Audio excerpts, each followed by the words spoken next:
In the Sunshine State, it was a place with a lot of dark secrets, kept from the light of day for much too long. A so-called reform school that opened in 1900 in Marianna, Florida, the Dozier School for boys was the site of beatings and worse, that left a graveyard of children, and for those who survived, damaged souls still looking for healing. I went there when I was 12 and I got out when I was 13. Gene Luker is now 78, but the memories of what happened to him in the late 1950s at Dozier remain seared into his memory. I had one that hit me so hard in the face with his hand. Pow! I'll never forget that, you know. Beatings often occurred inside a small building on the grounds known as the White House. And hit you with that strap, and the first time that strap hits you, it goes through every nerve in your body. I mean, every nerve. It's just, and it sounds like a shotgun. While wards of the state, children sent to the boarding school endured mental, physical, and sexual abuse. Florida officials shut down the institution in 2011 after allegations of assault by staff and suspicious deaths. There's a disproportionate number of kids who are sent there who are black. That number is also disproportionate in terms of those who died. 75% were black. Dr. Aaron Kimberly's new book, We Carry Their Bones, details her team's discovery of dozens of unmarked graves of children on the property.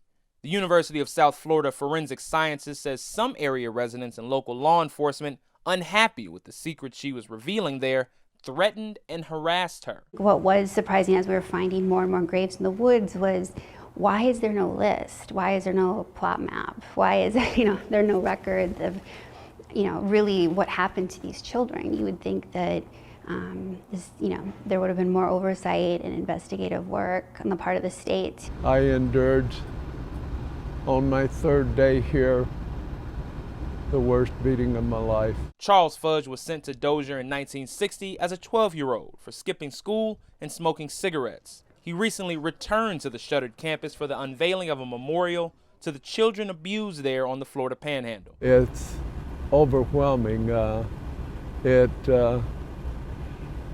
couldn't walk past the bed or even get close to it. Fudge and others who call themselves the White House Boys after the name of the building where they were beaten went to Tallahassee in 2021 to argue that Florida owes them money for the abuse they suffered at the hands of state workers. I'm one of them. I was there in 1960 at the age of 14 years old.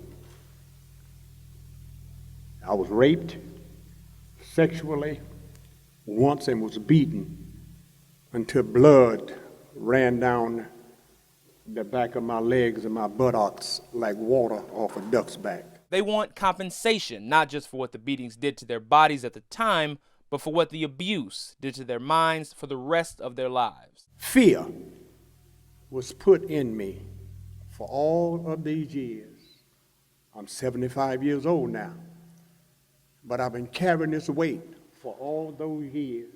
The Florida State Legislature has apologized for what happened at Dozier, but has not approved the payments the White House Boys are seeking, even though some state employees have acknowledged in depositions of hurting the children. I sat at the table at his deposition for 5 hours while he admitted that, yes, we did spank the children. I never got a spanking. I got plenty of beatings, though. In the meantime, Fudge says he and the others from Dozier School do their best to live their lives with some sort of peace. As you get older, you get wiser and realize the reality of life and its purposes. And yes, it was a bad thing that happened here, but I thank God I'm a survivor. Jamal Andrus, Scripps News.